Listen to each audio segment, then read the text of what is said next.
Marmoraria Santista, desde 1940, atendendo você, cliente. Trabalhamos com granitos e mármores nacionais e importados. Trabalhamos também com escadas internas, fachadas, lavatórios e revestimentos em geral para seu escritório ou residência. Temos também cubas de qualidade e requinte sofisticado. Aqui você encontra também vasos decorativos e muito mais. Corra e faça já o seu orçamento. Telefone 13 3232 2204 ou WhatsApp 13 99740 3830. Faça-nos uma visita. Estamos localizados na Avenida São Francisco, número 262, no centro de Santos. Acesse também o nosso site e fique por dentro das nossas novidades. www.marmorariasantista.com.br. Boa tarde a todos, amigo web, espectadores e todos que nos assistem aí. Vamos para mais um programa hoje do Operação Saúde. E hoje está praticamente aqui com... Não é o Dia Internacional da Mulher, mas é como se fosse, porque a bancada tá só mulheres aqui na bancada hoje. Time de peso. E a gente tem muita coisa bacana para falar hoje. Atualizações e as últimas notícias aí no que tangem a pandemia do Covid-19. A gente vai falar hoje sobre emagrecimento, né? A questão, algumas consequências dessa pandemia aí no quesito ganho de peso, ganho enfim, as pessoas têm notado cada vez mais aí as consequências da pandemia nos hábitos de saúde, principalmente relacionados à dieta, alimentação, atividade física. A gente vai falar um pouquinho sobre o impacto de cada uma dessas situações aí. Hoje também é o Dia Internacional do Transtorno Bipolar Afetivo e a gente vai comentar sobre isso também. Então o programa está recheado aí de coisas muito bacanas aí para a gente poder trocar opiniões e conversar a respeito de tudo isso. Queria apresentar nosso quadro aqui. Ao meu lado direito, a gente tem a Rosicler Costa, palestrante, publicitária e triatleta. Bem-vinda, Rosicler, para mais um programa.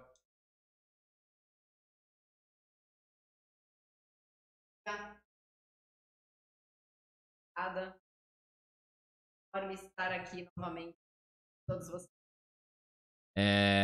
Também comigo aqui presencialmente, doutora Bruna Bois, médica oftalmologista. Boa tarde, Bruna. Mais um programa aí com a gente, né? Boa tarde, gente. É sempre um prazer estar aqui. E eu gosto de estar aqui também porque, como eu sou oftalmologista, eu saio da minha área e abranjo o restante da medicina, que é muito bacana. E é um prazer estar com vocês aprendendo também, trocando bastante informação.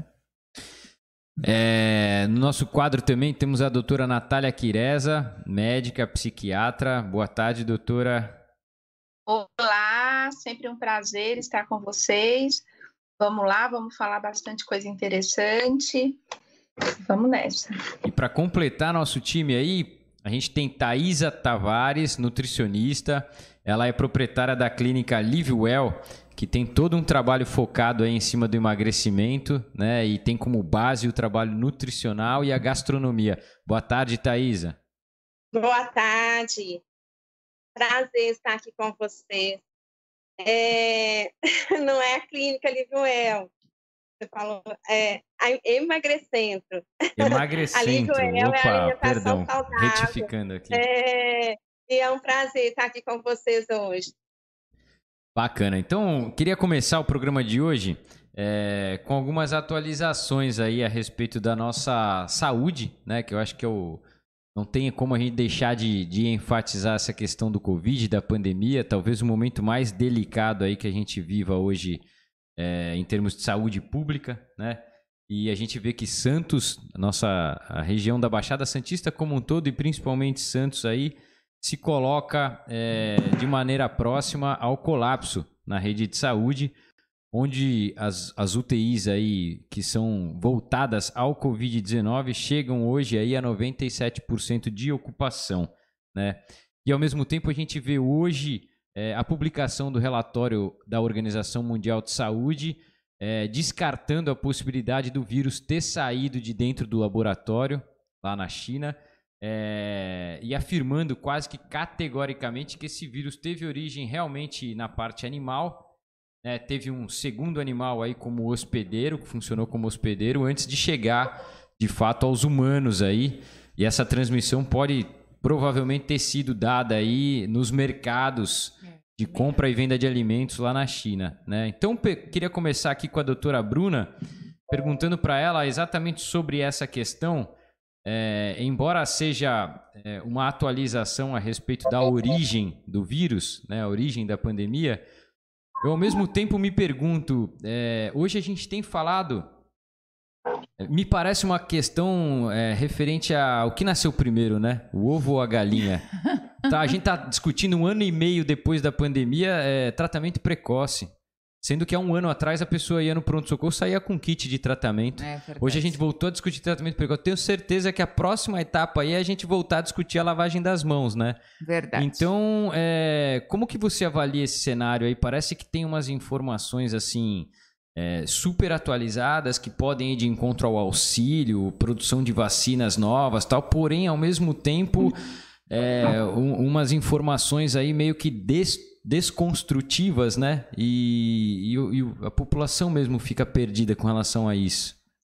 Eu acho que em questão à origem, eu realmente, quando eu comecei a ver tudo isso sobre o Covid, eu, assim, da minha parte, eu realmente achei que era dos mercados que tinham nessas cidades, né? Wuhan, né?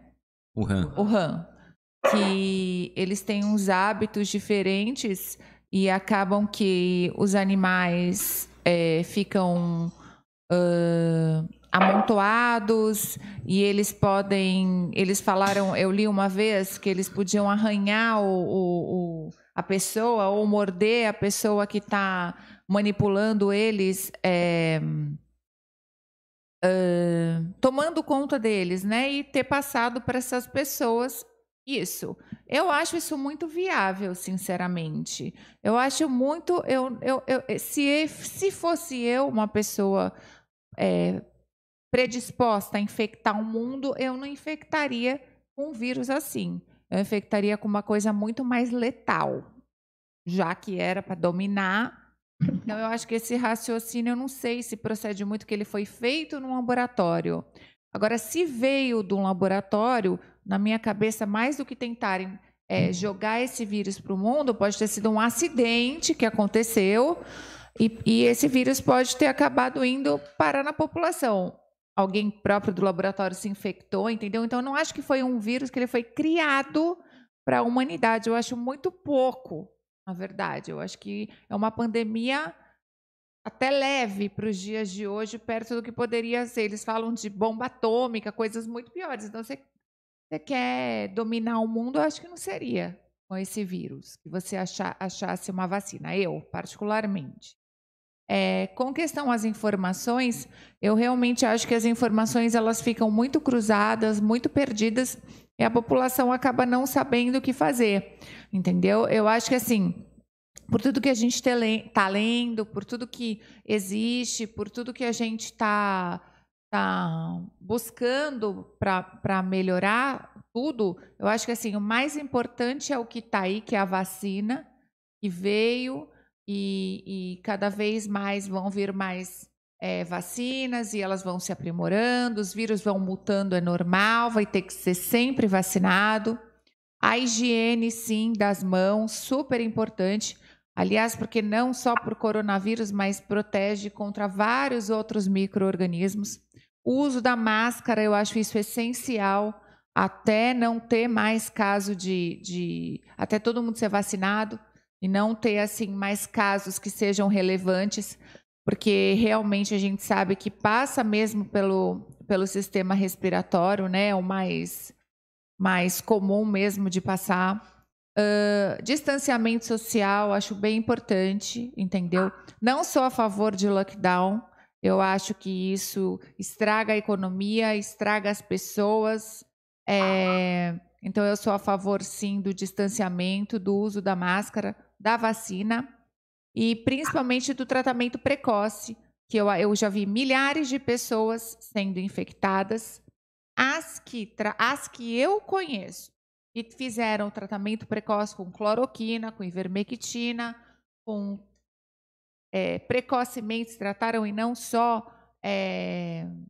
tratamento como corticoide, anticoagulante, enfim, algo que ajudasse mesmo na contenção da replicação viral, essas pessoas melhoraram e muito. Elas já estavam indo para uma fase mais grave de pulmão e regrediram. O pulmão voltou a ficar bom.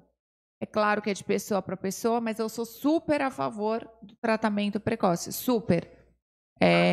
Todo mundo que eu conheço, da minha família, meus amigos, a gente recomendou o tratamento precoce e a gente não teve nenhum problema, nenhum óbito, nenhuma sequela. E eu vi pessoas que não fizeram, foram para o tubo, porque para mim, quando vai para o tubo, já complicou tudo. Hoje, inclusive, porque hoje a gente tem vivido um momento delicado, onde os recursos hospitalares também começam a ser escassos. Oxigênio, material de intubação, né, tipos de tubo. Às vezes você precisa de mais de um tubo ali na mão para você poder fazer a abordagem correta.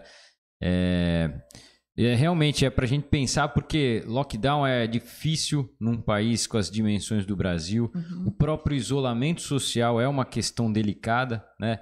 E a gente vê aí que as políticas públicas de vacinação hoje elas ainda estão muito aquém do que a gente poderia ter aí frente a um processo de otimização dessa imunização em massa. Rosicléia, queria aproveitar para te perguntar aí, você que é publicitária, como que você vê essa questão da campanha de vacinação? A gente discutiu agora no último programa, na última terça-feira, a respeito do modelo de vacinação que talvez pudesse ser melhor pensado, porque a gente começou imunizando uma população extremamente idosa que fica em casa, enquanto a faixa etária produtiva está toda na rua e passível de contaminação sem acesso à vacina, né? Frente às questões públicas aí de vacinação, como que você enxerga essa questão? Olha, eu enxergo em dois segmentos, né? Existe a campanha pública que tem que ser feita visando a saúde. Infelizmente, a gente acaba se deparando com outro fator que é a política, né? Então, a meu ver, a política acaba tendo um pouco mais força e a saúde acaba ficando aí em segundo plano. A campanha política e publicitária, ela sempre vai visar a política, não tem jeito, né? A gente sabe, é governo federal que está aí, governo federal, governo estadual, tudo que está fazendo campanha em relação ao Covid. Nós falamos sobre isso semana passada e cada vez mais eu reitero isso com as pessoas, que realmente eu entendo o lado em que os idosos têm que ser vacinados, mas, por outro lado, a meu ver, a prioridade são realmente as pessoas que estão nas ruas, né? Conheço muitos idosos que estão em casa, tem aqueles que a gente sabe que estão na rua, mas muitos estão em casa e estão sendo vacinados. Enquanto isso, a gente tem aí uma população muito mais ativa, muito mais jovem. Do trabalho essencial, né? Do próprio trabalho essencial. Eu falo isso até pelo meu marido, que tem comércio, ele entrou por um período como essencial. Hoje ele está limitado ao trabalho, como muitos, né? Não só o meu marido em especial, mas muitos estão limitados, mas muitos ainda continuam com delivery, drive-thru, enfim.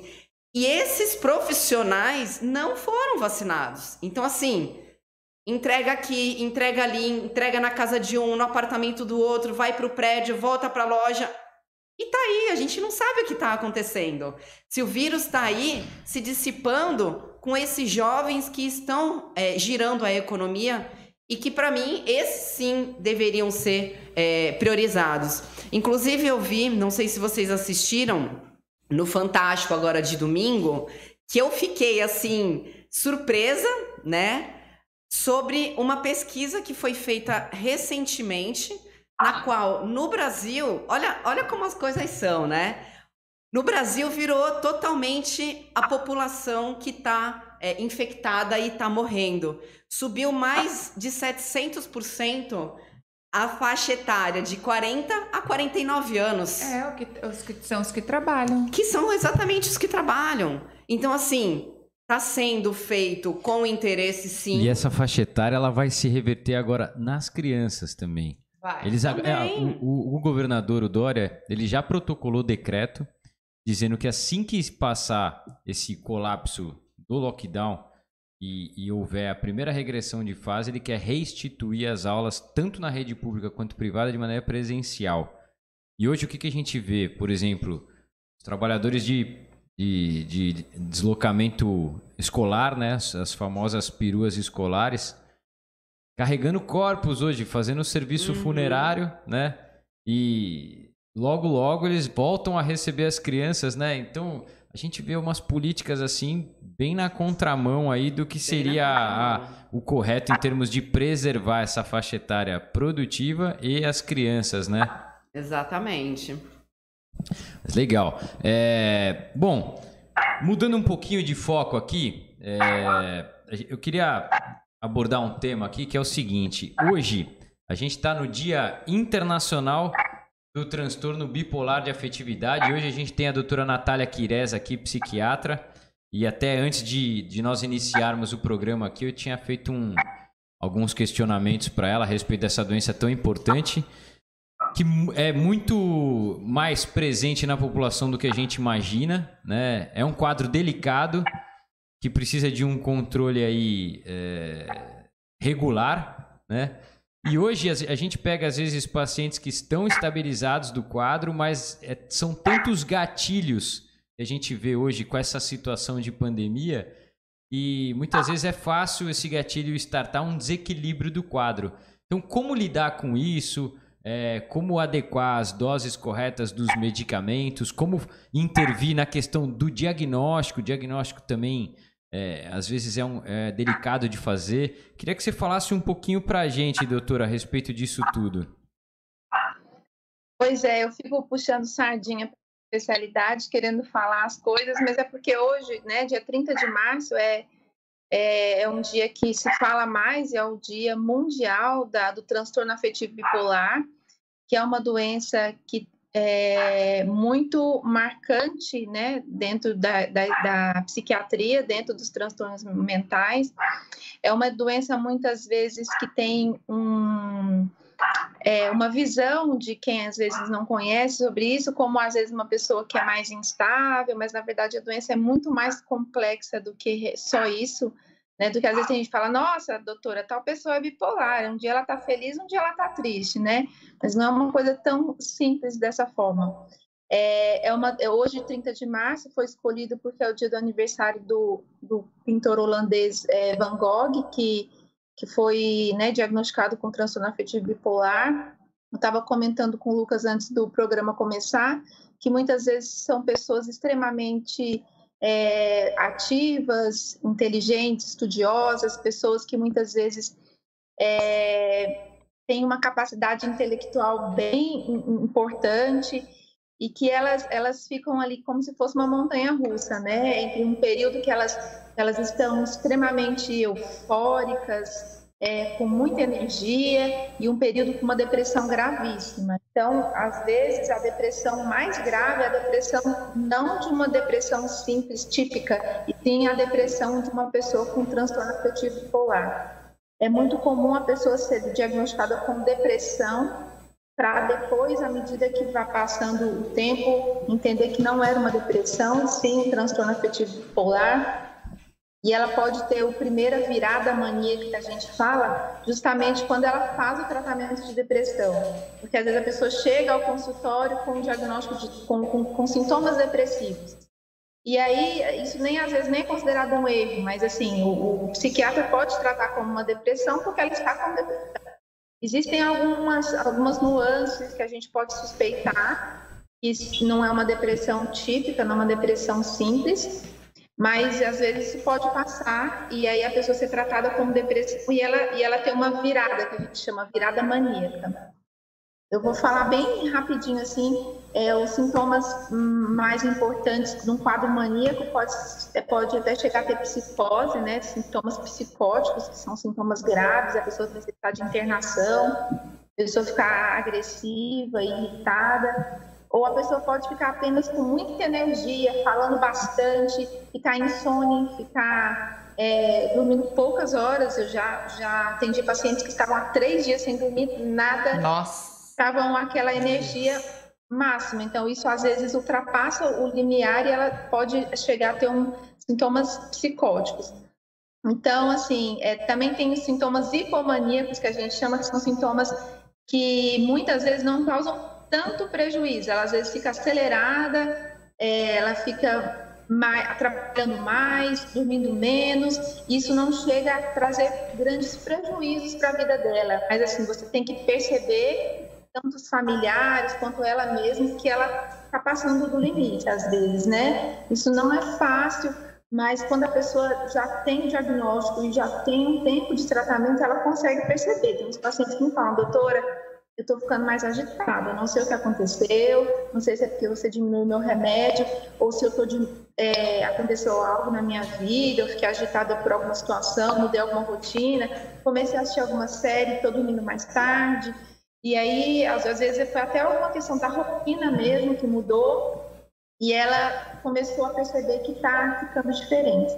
Então, isso de ficar diferente pode ser tanto para a euforia, né, que a gente chama daquelas, como se aqui fosse a normalidade, e a pessoa em euforia, ela está lá em cima, o humor dela está muito acima. E a pessoa com depressão está com o humor lá embaixo. Então, o que a gente tem que encontrar é a pessoa eutímica, né? Isso que é o equilíbrio do tratamento e o equilíbrio dessa pessoa com transtorno afetivo bipolar. Mas é uma doença muito interessante, é uma doença multifatorial. E eu já tenho relatos dos pacientes que eu atendo, mas assim, tem relatos de pessoas públicas que agora começaram a falar. Alguns meses atrás, acho que é mais ou menos quase um ano atrás, a Rita ali falou que ela tem transtorno afetivo bipolar e que para ela, né, isso foi o que ela sentiu. Para ela foi importante ouvir esse diagnóstico, porque ela ficava se questionando: por que eu estou assim? Por que eu estou há vários dias compondo, que eu estou pintando meu cabelo de várias cores diferentes, que eu estou fazendo 1000 furos na minha orelha, que eu estou fazendo tatuagem no meu corpo inteiro, eu não entendo isso. Por que eu sou desse jeito? Por que as pessoas não me entendem? Por que eu sinto... Então, para ela, foi importante ter o diagnóstico para ela e para o tratamento, óbvio, né? Para ela tratar tanto esses períodos de euforia, tanto esses períodos muito graves de depressão. E o maior índice de suicídio não é em pacientes com depressão simples, com depressão típica, que a gente chama, né? Por depressão. Os maiores índices de suicídio são em pacientes com transtorno afetivo bipolar, porque realmente, quando eles têm depressão, é uma depressão muito grave. Muito grave. Então, é uma doença importante e que muitas vezes é muito complicado pessoas que não são da área entenderem essa doença, né? Até quem é da área, a gente às vezes não entende algumas situações, mas o importante é que existe tratamento. Tem uma situação interessante, porque um dos medicamentos que são os medicamentos mais indicados é uma medicação chamada carbonato de lítio. Tem uma história interessante do carbonato de lítio, que foi que quando ele foi descoberto para tratamento dessa doença, foi ao acaso, assim, foi um derramamento de lítio de uma fábrica em um rio, e eles perceberam que as pessoas que bebiam água desse rio eram pessoas mais estabilizadas emocionalmente. Então, é uma coisa interessante, que vários livros de história da psiquiatria contam, que o carbonato de lítio foi descoberto nessa situação. Bacana. Isso é bom para falar, né? Que o tratamento precoce da Covid, tudo na medicina se inicia assim, né? Muitas vezes você não tem uma comprovação, mas você tem evidência de que melhora, então bora fazer. É verdade. Ô, Nath, eu queria saber só uma coisa. O transtorno bipolar, ele é genético, certo? Tem. Multifatorial também, né? É multifatorial. mas é muito Aliás, na medicina, quando a gente não sabe o que é a causa do negócio, a gente fala, é multifatorial, né? Pode ser tudo. Não, pode mas não tem ser nada. tem gene para isso? Tem, é multifatorial, mas a evidência de genética é importantíssima. Tá. Esquizofrenia, transtorno afetivo bipolar. Normalmente, quando eu vejo é porque existem bipolar do tipo 1, do tipo 2, mas o do tipo 1, que é o bem clássico, que tem essa depressão e essa euforia muito marcada, aqueles de livro, esses bipolares, você sempre tem um parente de primeiro grau, Tá. que é bipolar. Se você perguntar, às vezes a pessoa desconhece, por exemplo, ela foi criada pela mãe e ela fala, não tem ninguém na minha família, certeza. Aí eu falo, e do seu pai? Conheço, tipo, meu pai morreu, ou então não conheço o meu pai, eu desconheço informações. Então, aquela pessoa provavelmente ela tem alguma da outra parte da família que ela desconhece. Essas pessoas também têm tendência a ter outros transtornos associados. Por exemplo, às vezes elas se tornam um transtorno, elas começam a usar drogas, às vezes viram alcoólatras, e às vezes a gente pega essa pessoa numa situação de dependência química, né? Vem uma pessoa com transtorno por uso de substância e você não consegue dar o diagnóstico de bipolar porque a pessoa já está numa situação. Então, são pessoas que, às vezes, nesse período de muita euforia, mania, elas recorrem a álcool, drogas, até para tentar diminuir aquela euforia, aquela energia que muitas vezes ela não entende de onde vem. E Então, isso é o quê? Esse gatilho de subir e descer dessa fase depressiva e eufórica tem a ver com a serotonina? Não tem a ver só com a serotonina. A gente, assim, esses estudos de imagem mostram que o cérebro fica muito excitado num período de manhã, né? Mas não só é serotonina, dopamina, tudo. Todos esses hormônios ficam atrapalhados e a pessoa entra assim nesse up e down de repente. Sim, de repente, muitas vezes ela pode apresentar alguns sinais que ela está entrando num quadro maníaco, como é muito, muito clássico a pessoa dormir menos. Assim. Então, um bipolar, quando começa a perceber, eu dormia 6 horas por noite, eu estou dormindo 3, já tem eu estou dormindo 3 horas por noite e estou satisfeita, a pessoa não percebe. Eu não estou cansada, não estou fadigada, então ela já está ciclando. Então, ela tem que perceber, à medida que vai passando o tempo, a pessoa tem que entender também algumas nossa, eu estou começando a pensar rápido demais, eu estou começando a gastar demais. Tem paciente que perdeu carteira de motorista num dia só, que em um dia, na hora da praia, já tomou multa, não conseguia se controlar dirigindo. Tem gente que pega o cartão de crédito da família inteira e gasta tudo num dia só, e compra um monte de camisa. Então, assim, são situações que, assim, realmente podem complicar a vida daquela pessoa por muito tempo, né? Situações familiares graves, assim, situações que envolvem saúde, né? Comportamentos promíscuos, é uma gama de comportamentos que a gente pode perceber, principalmente nesse período de euforia. Essa hora, com certeza, já tem um monte de gente que está ouvindo o programa aí, já se auto-perguntando, né? Será que é bipolar que eu tenho, né? Inevitável. Mas eu queria... Nath, e doce desencadeia essas comidas mais assim? Você acha? Não. Muito açúcar? Não. Não de desencadear, mas se a pessoa já está, né, nesse período de euforia, normalmente eles não comem muito. Quando em período de euforia, eles se sentem saciados, eles não têm fome. Eles ficam, sabe, quando a pessoa está eufórica, ela não come, ela não dorme, ela se sente muito bem. É muito comum, às vezes, por exemplo, um familiar levar no consultório e falar assim, doutora, não está bem. E a pessoa, eu perguntar, como que você está sentindo? Eu estou ótima. Eu nunca estive tão bem. A pessoa está cheia de acessórios, toda maquiada. E a pessoa tem uma sensação, antes de chegar nessa... E ela tem uma sensação realmente de bem-estar, mas esse bem-estar também, né, depende de quando, até onde ela está, no momento que ela está apresentando. Mas é comum a pessoa se sentir bem e não tem essa característica de comer bastante. Natália, só aproveitando aqui para a gente encerrar essa questão do transtorno de bipolaridade, passar aí para o nosso próximo tema, que seria a questão do ganho de peso, né, durante a pandemia.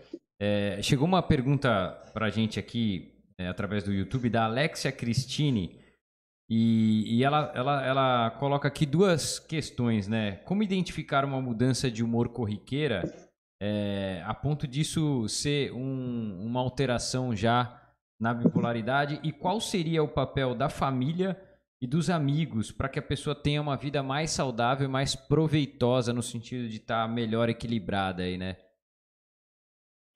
O papel da família principal é ajudar essa pessoa sem nenhum tipo de preconceito a procurar ajuda inicialmente, e se mora junto, tudo também auxiliar no sentido de, por exemplo, percebeu que a pessoa está saindo da rotina, falar, isso pode ser ruim para você, isso pode alterar, não deixar aquela pessoa desistir do tratamento, esse tipo de coisa sempre, tudo isso sem julgamento também, né? Você estar ali ao lado, mas também sem julgar, tipo, sem responsabilizar a doença da pessoa. Não, mas ela é bipolar. Isso são comentários muito maldosos que podem piorar muito a situação da pessoa. E a primeira parte da pergunta foi o quê? Que eu não prestei atenção. Que tipo de alteração corriqueira pode surgir ali que a pessoa, tanto o paciente quanto as pessoas que estão ao redor, que convivem com essa pessoa, né, poderiam presumir que se trata de um quadro de instabilidade mesmo relacionado à crise bipolar, né? Tá. Então, o transtorno afetivo bipolar é depressão mesmo, é um quadro de depressão grave, e aí também tem esses quadros de euforia ou, né, de mania, né, ou de hipomania. São quadros mais marcados, né, de depressão mesmo. São os que você citou já anteriormente, né, a respeito da falta de sono, enfim, essas questões todas aí já foram colocadas, né? Isso mesmo. Bacana. Então, legal. Acho que a gente esclareceu bastante coisa aí a respeito da bipolaridade. E eu queria abordar um outro tema aqui que a gente pensou inicialmente para o programa de hoje, que é justamente a questão do ganho de peso, né, emagrecimento saudável, como equilibrar essa questão da alimentação. E até a gente tem hoje uma convidada, a Thaisa, nutricionista, né, que mexe com essa parte de emagrecimento, tanto no aspecto nutricional quanto gastronômico, né? E eu estava conversando com ela antes do início do programa aqui, dizendo que pelo próprio cenário que a gente vive hoje, né? Eu, quando eu tive o Covid a primeira vez, que foi lá em março do ano passado, ou seja, 1 ano atrás, eu decidi que eu não colocaria nada no corpo que pudesse causar inflamação, uma vez que o vírus ele já produz uma cascata inflamatória pulmonar. Então, eu fiz por 12 dias uma dieta exclusivamente 100% orgânica, sem carne vermelha, sem frango, eram vegetais crus, né, orgânicos, proteína só peixe, para consumo líquido, água ozonizada ou água alcalina. E falei para ela que eu percebi uma diferença muito grande, inclusive na questão de composição corporal, tudo. Eu acho que teve um impacto muito positivo. E a gente vê, às vezes, como ferramentas coadjuvantes do Covid não se valorizam tanto esse tipo de coisa, né? Uma suplementação de ferro, de vitamina C, de vitamina D, ou a questão nutricional. Como que você avalia essa questão, Thaisa? Antes da gente enfatizar mesmo a parte do emagrecimento, como que você avalia essa questão de hábitos dietéticos, né, da população em geral, principalmente nesse momento de pandemia, onde tudo ficou um pouco mais prático, né? O pessoal pedindo muita coisa processada, industrializada, os tais dos fast foods. Como que você avalia?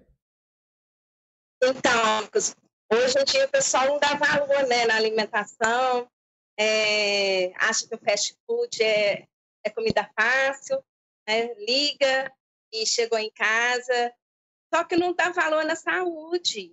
Porque a pessoa precisa comer uma alimentação boa, saudável, tomar bastante água, né? E se alimentar bem, porque hoje em dia, né? E sempre, é o que a gente come. E através da alimentação, você se alimentando bem, a sua imunidade vai aumentar, certo? Hoje você pode olhar aí, mesmo com a Covid, a obesidade é um dos casos, assim, é uma grande porcentagem dos obesos, né, tem uma maior facilidade de pegar a Covid, certo? E ficando em casa, transtornos vêm, a pessoa quer comer mais, não dá valor na alimentação e na saúde. Então, a pessoa precisa tomar bastante água, comer bem. Eu acho que é isso aí. Na realidade, eu sempre costumo falar para as pessoas que a gordura ela é um tecido que gera inflamação no corpo. Né? Gera inflamação no Tanto corpo. é que você pega um dos piores prognósticos do Covid, excluindo quem tem doença de base, é justamente no obeso, onde o vírus entra no organismo que já está inflamado e aí ele tem um campo enorme para fazer a festa lá, né? E muitas vezes a gente vê pessoas obesas aí, ou pré-obesas já com um limiar inflamatório alto e potencializando essa inflamação com uma alimentação completamente errada e não saudável, né? Quando um paciente desse aí chega para você tentando buscar aí um processo de emagrecimento, qual seria o enfoque, a abordagem inicial para um paciente desse? Então, nós passamos o seguinte, ainda mais agora com a situação que nós estamos, né? Se alimente bem, tome bastante água, procura alimentos. Acho que eu estou um pouquinho. Procure alimentos bons, né? Sem gordura, sem óleo. É isso aí. Legal. Aproveitando aqui, Rosicler, você que tem um histórico forte aí dentro do triatlon, né? Já participou de provas aí que o pessoal nem imagina que possa ter esse tipo de prova de 3 dias direto, pedalando, vários Ironmans, né? Então, a questão nutricional sempre foi algo que te acompanhou muito de perto aí, né? Como que você sente o impacto diante aí dos teus treinamentos quando a dieta ela tá alinhada, quando não tá alinhada, quando existe a questão do sobrepeso que precisa ser trabalhada? Qual o impacto da dieta que você percebe na tua rotina de atleta? Eu gosto muito dessa frase, né? Que a gente é o que a gente come. E enquanto a pessoa não entender isso, fica mais difícil. Em relação a mim como atleta, uma coisa é certa, né? Eu procuro sempre me conhecer para poder saber aonde eu posso melhorar. Então, às vezes, a gente treina, fecha a boca para algumas coisas, mas se a sua alimentação não estiver boa, o seu corpo sente. Então, você acaba rendendo menos nos treinos, você acaba se recuperando com mais demora. Você vê que o negócio não flui. E quando você começa a encaixar a atividade física junto com uma alimentação saudável, você começa a perceber que tudo flui melhor. Para a gente passar isso, né, talvez sejam coisas mais fáceis de entender quem é atleta, né? Como o próprio Dr. Lucas falou, já participei de provas que as pessoas nem imaginam que existam. Mas se a gente replicar isso na nossa vida cotidiana e passar isso para essa pandemia, para esse excesso de cuidados que a gente está tendo hoje, que a gente precisa ter na realidade, a gente pode fazer um comparativo no que diz respeito justamente à imunidade, a uma boa saúde. Até achei muito bacana acho que foi a doutora Natália que colocou um meme pra gente hoje no grupo do WhatsApp, um obeso, bem gordo mesmo, todo desleixado, um barrigão, comendo um sanduíche quilométrico de máscara e dizendo, estou cuidando da minha saúde. Então, são coisas que não fazem sentido, né? A gente acha que vai cuidar da saúde estando com máscara, lavando as mãos, mas a gente tem que entender que o mais importante é o que a gente faz com a gente mesmo. Então, uma boa alimentação, evitar alguns tipos de alimentos, de repente evitar uma carne vermelha, que a gente sabe que é prejudicial para a nossa saúde, colocar mais legumes, mais verduras, mais frutas. Tudo isso é o mínimo que a gente pode fazer para nós mesmos.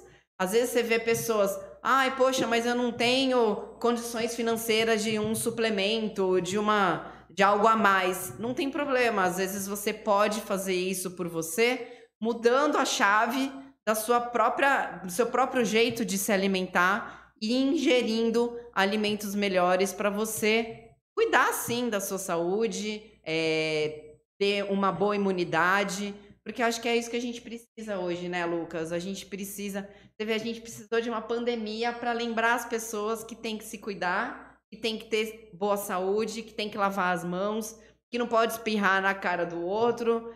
Então, às vezes, o ser humano, né, a sociedade, ele precisa de um chacoalhão para poder perceber essas coisas pequenas, entre aspas, né? E eu acho que a alimentação saudável, os bons nutrientes, que nem você fez. Poxa, você ficou com Covid e a primeira coisa que você fez foi mexer na sua alimentação. Então, eu acho que já está mais do que comprovado a nossa saúde e o exemplo da saúde das pessoas está cada vez mais na cara da sociedade para falar, ei, a gente precisa acordar aí para uma boa alimentação para poder se cuidar. E eu acho que a alimentação é, sim, um dos caminhos para a saúde. E a gente vê que hoje uma questão que é muito estudada na medicina moderna é a questão da microbiota intestinal. O intestino hoje é considerado o nosso segundo cérebro, tem mais de 5 milhões de neurônios, né, e toda a flora bacteriana existente ali contribui demais para que a pessoa possa ter uma boa condição imunológica ou não, né? E é válido lembrar que no intestino a gente tem bactérias boas, bactérias ruins e agentes extremamente nocivos como os vírus, os parasitas, as bactérias, né?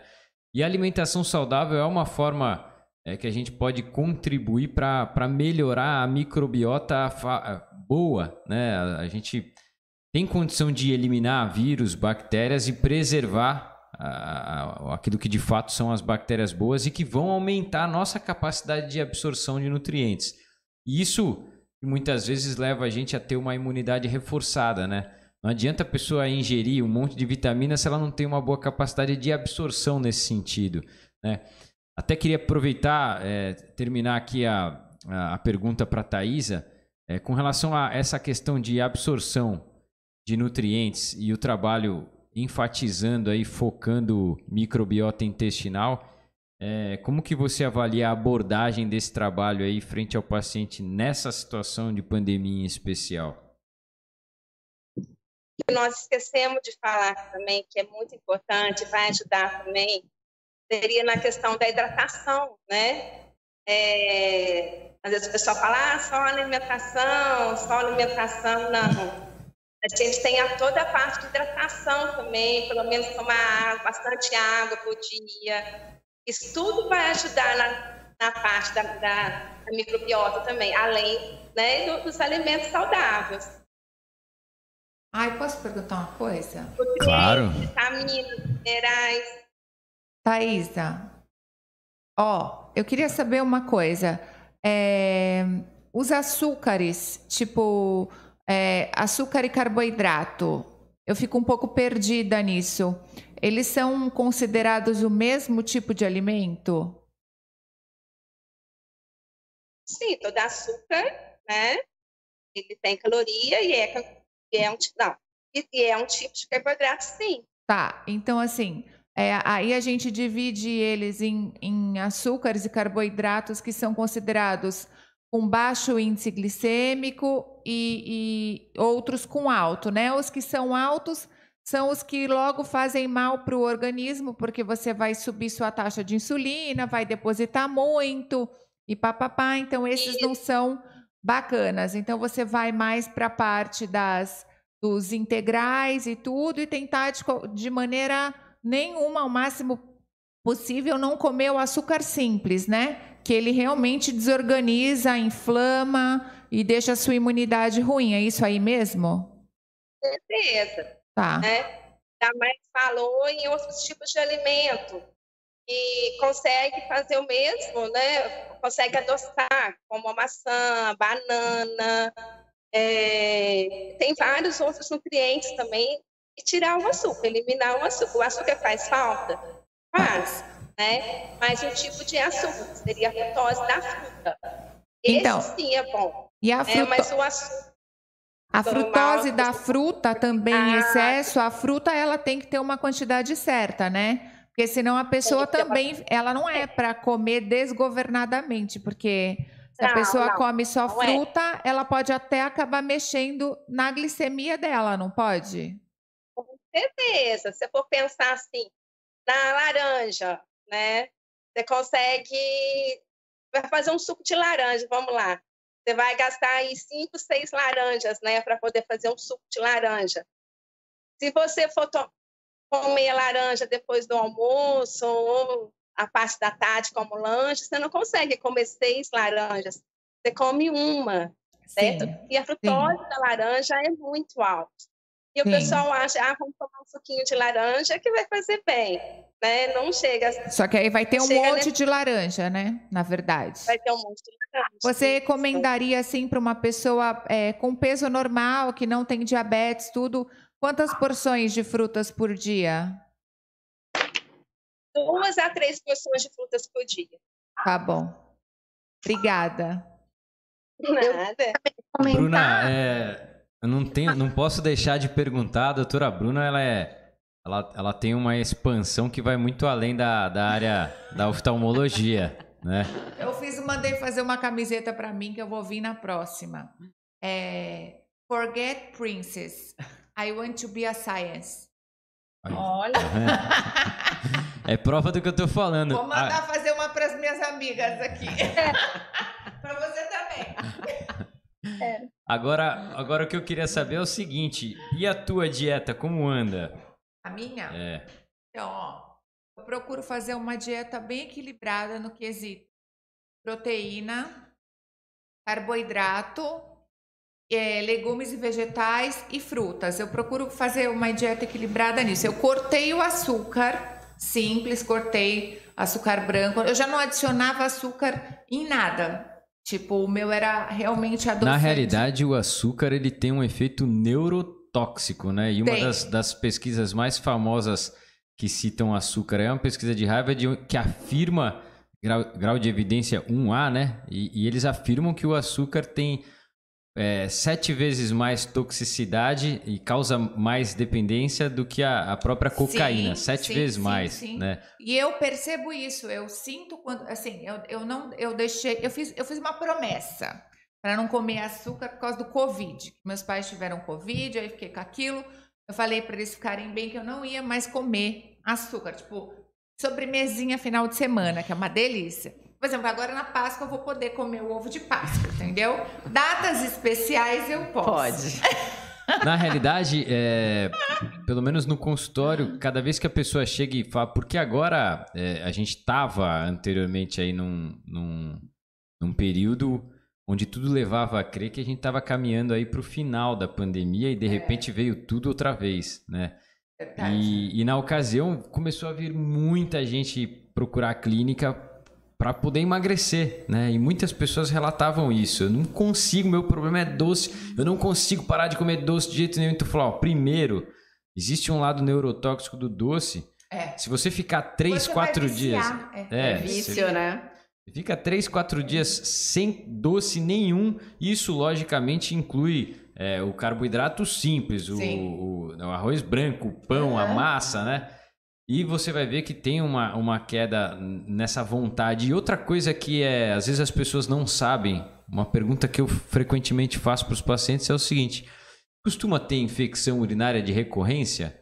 Né? Por quê? Porque muitas vezes é cândida circulante. Elas adoram. Elas se alimentam muito de açúcar. E às vezes essa vontade não diminui no paciente, né? Não todos, né? Vírus, bactéria... Célula cancerígena, então, é apaixonada. Apaixonada. Pessoas que restringem total açúcar, cobrem. Tem até dietas para crianças que têm convulsão, tem muita coisa assim também que ajuda bastante. Vocês sabem que saiu uma pesquisa dizendo que os brasileiros são os que mais ganharam peso durante a pandemia? Porque a gente tem o paladar doce. Então por que será, né? Porque a gente tem o paladar doce. O paladar do brasileiro é doce. Ele come 80 gramas de açúcar por dia. E o recomendado pela OMS para uma dieta saudável é 25 gramas. Olha quanto a mais, E né? eu ainda fiz um vídeo disso, onde que eu vi um estudo que 100 gramas de açúcar, se você ingerir por dia, você diminui em 50% a atividade das suas células de defesa, que são os seus leucócitos. Então, deve ficar tudo bobinho lá. Tá vendo? Eu falei que ela extrapolava a oftalmologia. Pessoal, a gente vai, infelizmente, ter que fazer um breve comercialzinho. E já a gente volta aí debatendo mais questões frente à saúde, emagrecimento e todos os aspectos mais recentes dessa pandemia do Covid-19, tá? Já estamos de volta. Para realizar exames, o que você leva em conta na hora de escolher o laboratório? Confiança, credibilidade, tecnologia, respeito à vida. O Célula Mater tem tudo isso e muito mais. O Laboratório Célula Mater investe em tecnologias que visam benefício exclusivo da vida. São equipamentos de última geração que agilizam resultados de exames e promovem mais qualidade de vida para a população. Modernos maquinários garantem até 800 testes por hora nas áreas de hematologia, bioquímica, coagulação, toxicologia, além de um rápido e preciso analisador de íons. O atendimento é humanizado para priorizar a individualidade e privacidade de cada paciente com ética e transparência. As unidades mantêm um padrão de conforto, descrição e fácil acesso para bem atender mais de 100 operadoras de saúde, além de realizar exames particulares com preços reduzidos. É o compromisso com a vida em primeiro lugar. Quem examina qualidade prefere o Célula Mater. Laboratório Célula Mater, investindo em tecnologia em benefício da vida.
Estamos de volta, nos encaminhando aí para a parte final desse bate-papo super proveitoso aí, com mais um programa Operação Saúde.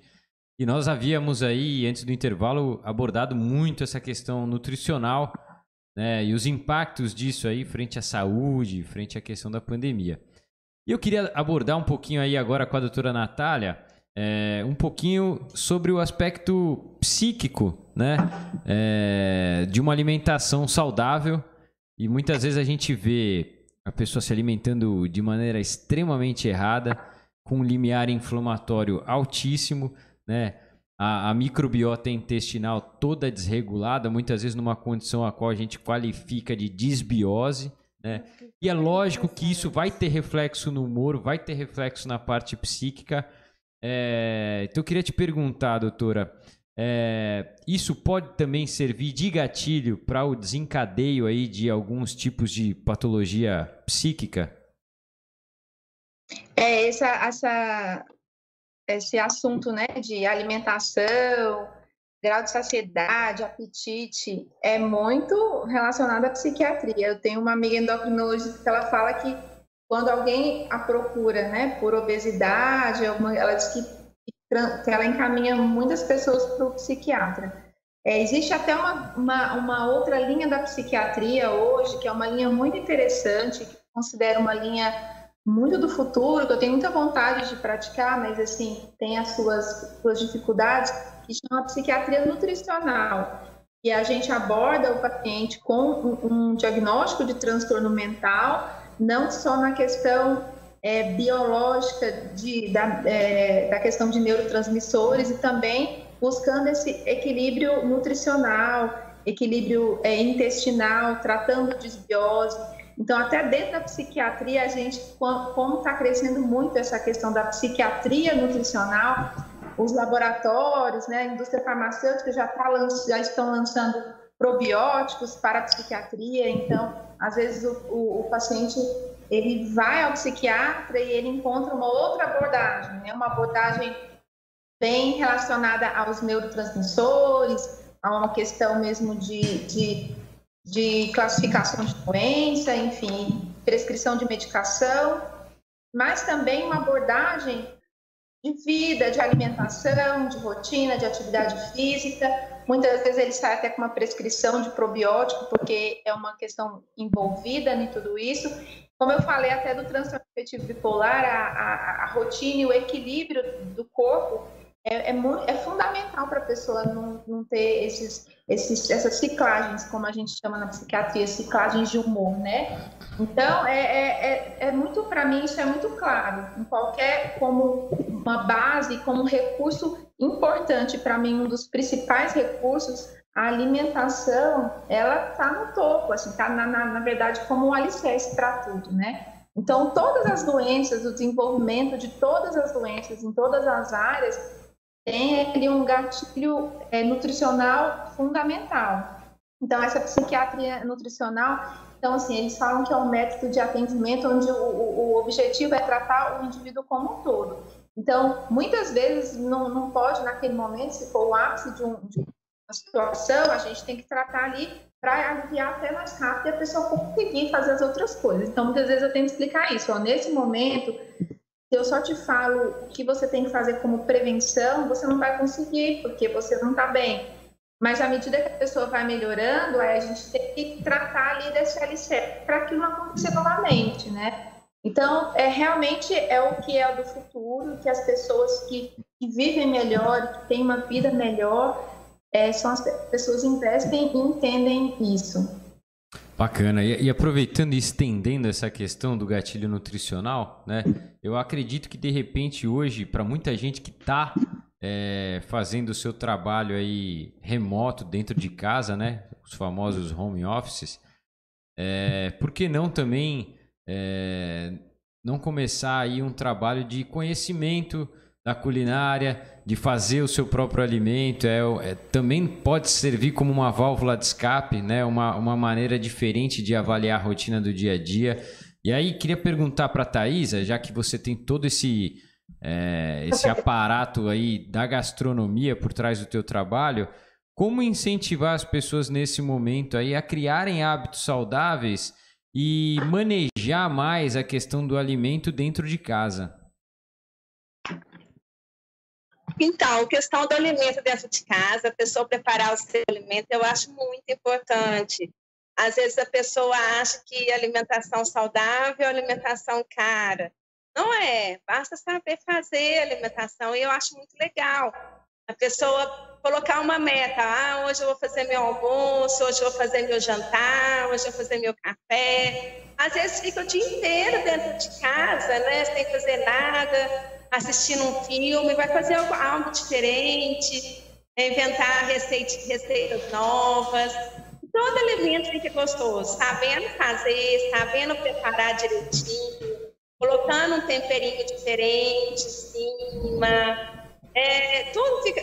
Nossa, fica um sonho, uma delícia. Muita gente chega, eu não gosto de verdura, eu não gosto de legumes. Gente, é muito gostoso. Basta só saber preparar, coloca um tempero diferente em cima, né? Faz um purezinho de cenoura, um purezinho de abóbora, vai se reinventando e o dia vai enchendo, né? Você vai completando o seu dia, preparando seus alimentos e completando a vida saudável também. Ô, Thaisa, e essa microbiota natural do intestino Tem alguma recomendação de para você estar ingerindo algum alimento para dar uma regulada nisso, que não seja aquelas cápsulas, aquelas coisas caríssimas?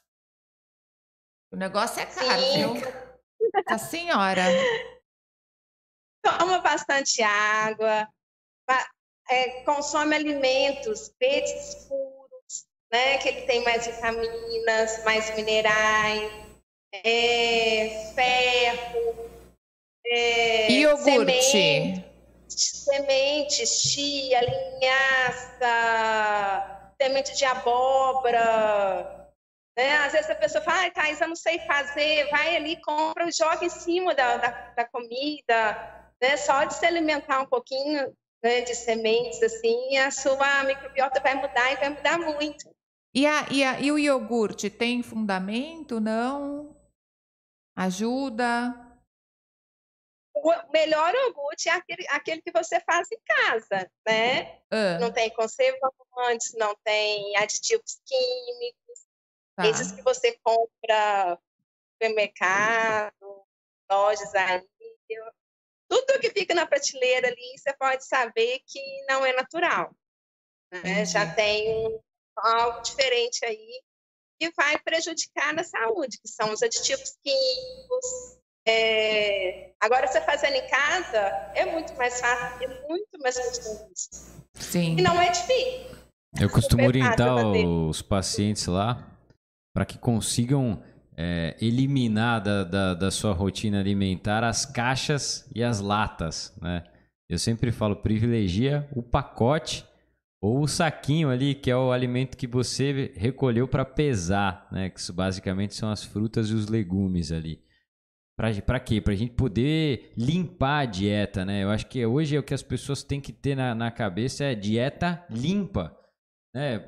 À medida que você suja a tua dieta com industrializado, com agente químico, né? E até com vegetais a gente tem que tomar cuidado hoje, porque é um absurdo a quantidade de agrotóxicos, inseticidas, pesticidas que a gente tem nos alimentos, né? Então, privilegiar uma alimentação frugal e de vegetais sob o ponto de vista orgânico, que não tenham esses agentes químicos, né? Eliminar aí farinha branca, os industrializados, os embutidos, os enlatados. E eu acho que isso daí já é um grande passo para que a gente possa diminuir o índice de inflamação no corpo e conseguir uma microbiota muito melhor a ponto de absorver mais nutrientes e contribuir para uma imunidade aí mais reforçada, né? Sabe o que eu li que eu achei muito interessante? Que a gente fala da gordura no corpo, né? Mas a gente tem que ter uma taxa de gordura que é a gordura que a gente tem que ter no nosso corpo, até porque a gente não pode não ter gordura no corpo, né? A gente tem que ter uma taxa de gordura porque é a gordura ideal do seu corpo. A Gordura boa, né? Isso. Inclusive, a gordura ela é um dos sítios para a produção de alguns hormônios, principalmente hormônios andrógenos, como a testosterona, por exemplo. Sim. E aí, o que a gente vê? A pessoa, quando ela tem um percentual de gordura muito baixo, ela inibe essa produção. Por outro lado, a pessoa que tem um percentual de gordura extremamente alto também inibe a produção. Tá. Então, se você vê, existe uma questão de composição corporal, que é uma questão basicamente estética, mas também existe a fisiologia hormonal, na qual a gente tem um percentual de gordura que é considerado adequado para aquela faixa etária, né? De acordo com as medidas do paciente. E eu li que a obesidade, no sentido de você que a gordura boa do nosso organismo, essa gordura que está certa para a gente, ela produz a leptina. E a leptina, ela sinaliza para os glóbulos brancos agirem as primeiras células de defesa logo que um vírus, que uma bactéria entra em contato com o nosso organismo. E ela fica super atrapalhada se você tem excesso de gordura, dessa gordura ruim que é depositada dentro do seu organismo. Por isso que a obesidade, aquele excesso de gordura, realmente atrapalha muito nessa sinalização da imunidade no combate às doenças. Então, está falando de coronavírus, né? Eu lembrei disso. Estendendo para a Rose aqui a discussão, acho engraçado assim, você vê quanta coisa a gente falou aí a respeito da gordura trazer malefícios aí frente à questão de saúde, frente à questão imunológica, né? E que é o que a gente mais pensa aí no atual cenário. A gente quer estar bem para caso haja algum contratempo aí, o prognóstico ser o mais favorável possível, né?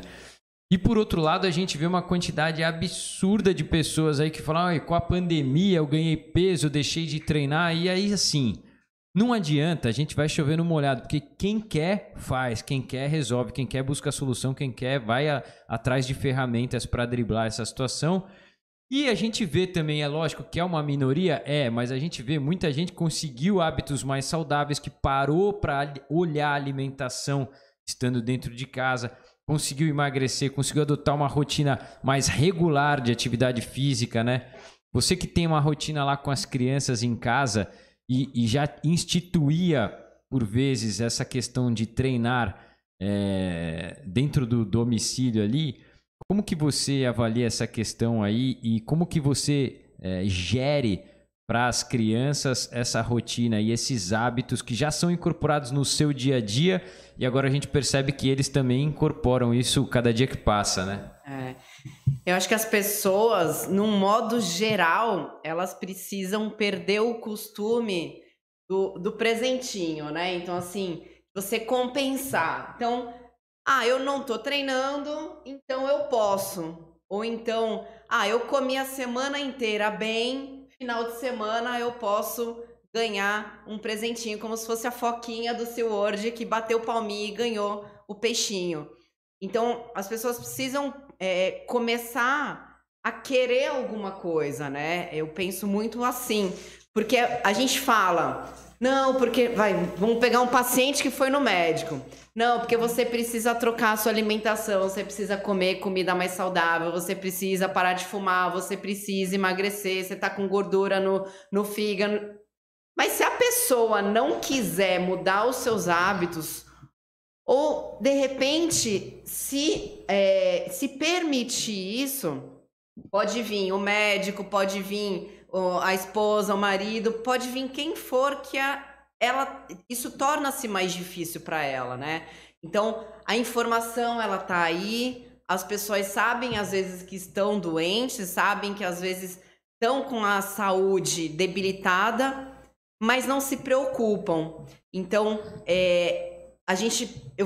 eu prezo muito pelo exemplo, né? Como você citou, o fato de eu estar em casa passando isso para os meus filhos. Então, se a gente não for o exemplo para eles, que exemplo que eles vão ter, né? Então, eu particularmente, eu evito muito, principalmente com os meus filhos, ensiná-los aquela situação ser parte da vida deles, ou simplesmente, olha, você comeu direitinho no almoço? Então pega um bombonzinho aqui que a mamãe tá te presenteando porque você comeu direitinho. Você foi legal. Você foi legal, né? Então, eu acho que a gente tem que parar com essa mania de querer compensar e sim transformar essa situação como a nossa vida mesmo. Ele também tem que entender que é bom pra ele, que é assim até que se porque, cresce né, Rose? Exatamente. A gente vê que a pessoa, quando ela regulariza de maneira definitiva os hábitos dietéticos, a pessoa passa a se sentir muito bem. E aí ela faz um baita esforço para manter aquilo, inclusive no final de semana. Então, eu frequentemente, quando eu me deparo com um paciente que fala, olha, eu comi certinho a semana inteira, mais final de semana, eu falo, pô, mas será que, se ela tá com esse pensamento aí, como que será que foi esse direitinho durante a semana, porque né? o corpo não sabe o que é semana e o que é final de semana, Exato. né? Quem fala pro corpo o que é semana e final de semana somos nós. Essa semana não vai dar não, porque eu vou ter que comer o ovo da Páscoa. Só essa.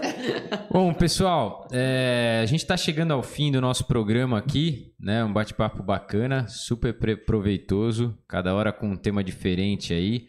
E eu queria passar a voz aí para cada um dos membros da bancada, tecerem aí os seus comentários finais e já deixando o nosso agradecimento aí pelo programa maravilhoso mais uma vez aí que nós tivemos. Então, Começando com Thaisa, muito obrigado pela tua presença aqui, viu, Thaisa? Seja bem-vinda. A casa está aberta para você. Queria que você tecesse aí alguns comentários finais antes da gente encerrar aqui nosso programa. Primeiramente, eu agradeço muito pelo convite. Me pegou um pouquinho de surpresa. Foi a primeira vez que eu estou participando, mas eu achei um sucesso. Muito bom, lindo o programa. E vamos aí, gente, se alimentar bem, né? E caprichar na alimentação. É através dela que a gente vive, que a gente sobrevive, que a imunidade aumenta. E vamos pensar na gente, ter amor, né? E ter amor com a gente mesmo, tá? Isso aí, obrigado pela participação. E amar primeiro quer. E através da alimentação você se encontra um amor. Legal, e quem quiser contatar ou encontrar a Thaisa aí, só procurar pela Clínica Emagrecentro, né, Thaisa? Isso, nós estamos inaugurando a nossa clínica agora, né, em abril, é Emagrecentro, aqui em Santos. A Emagrecentro já é uma empresa já de 35 anos no mercado, e agora nós estamos chegando em Santos. E estamos também com a Liviuel, e já estamos fazendo entrega dela, já entregamos em casa, é uma alimentação saudável e já vem prontinha para você já. É só entrar em contato comigo pelo telefone 98152-4400 ou através das nossas redes sociais.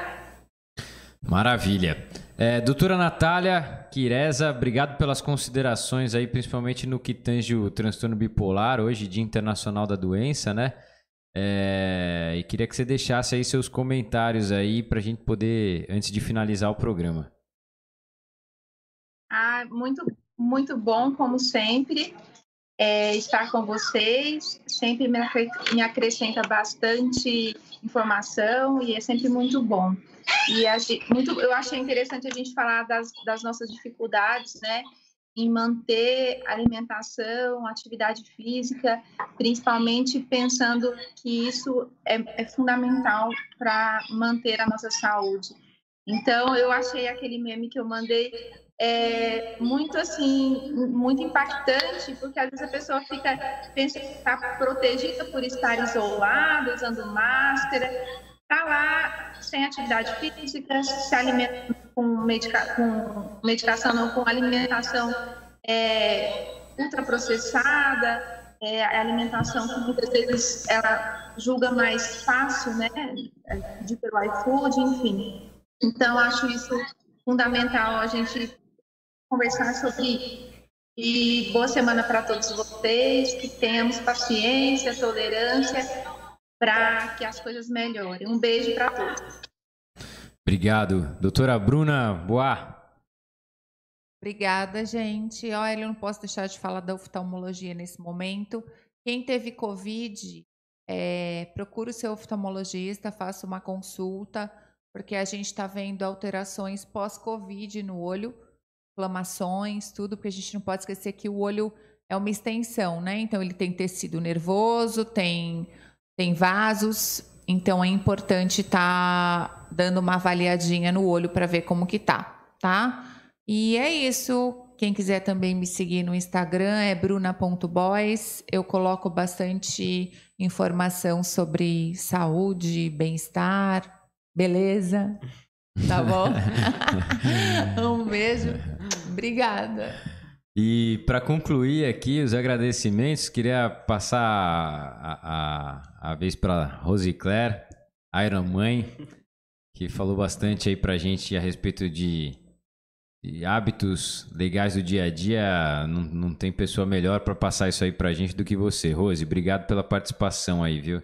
Obrigada, Dr. Lucas. Como eu sempre falo, é um prazer imensurável de estar aqui no programa Operação Saúde, com todos esses conhecimentos que vocês passam para a gente, doutores e doutoras da área, cada um específica da sua. Então, a gente tem mesmo que procurar na mídia informação boa. E se tem um lugar que tem informação boa, informação concreta, sem fake news, sem nada, é aqui no Operação Saúde. E deixar um recado, assim, com muito carinho para todo mundo, que essa pandemia, a meu ver, ela veio para transformar as pessoas, né? Para a gente poder repensar na nossa vida. Às vezes eu me deparo com pessoas que perguntam, como é que eu posso fazer para ajudar o outro? Mas antes de ajudar o outro, nós temos que ajudar a nós mesmos. Então eu desejo aí um período, uma fase de transformação pessoal para todo mundo, a começar cuidar da saúde, que eu acho que de repente é o mais fácil aí, entre aspas, né? Porque toda transformação gera um certo desconforto aí para todo mundo. Então, vamos repensar e cuidar da saúde. Maravilha! Então a gente vai encerrando mais um programa Operação Saúde, né? Dessa vez com a presença aí da bancada repleta de mulheres aí. Ainda bem que eu consegui controlar a situação. Sobrevivente, Lucas. Sobrevivente. E agradecer a todos os nossos web espectadores aí, que é um número crescente a cada dia. O pessoal mandando perguntas, compartilhando as informações conosco. E vamos lá, a ideia é a gente continuar orientando, auxiliando, passando informação de qualidade, e isso o programa tem conseguido trilhar esse caminho aí com a contribuição de todos. Muito obrigado pela presença aí, até a semana que vem e um grande abraço. Obrigada, gente! Até mais!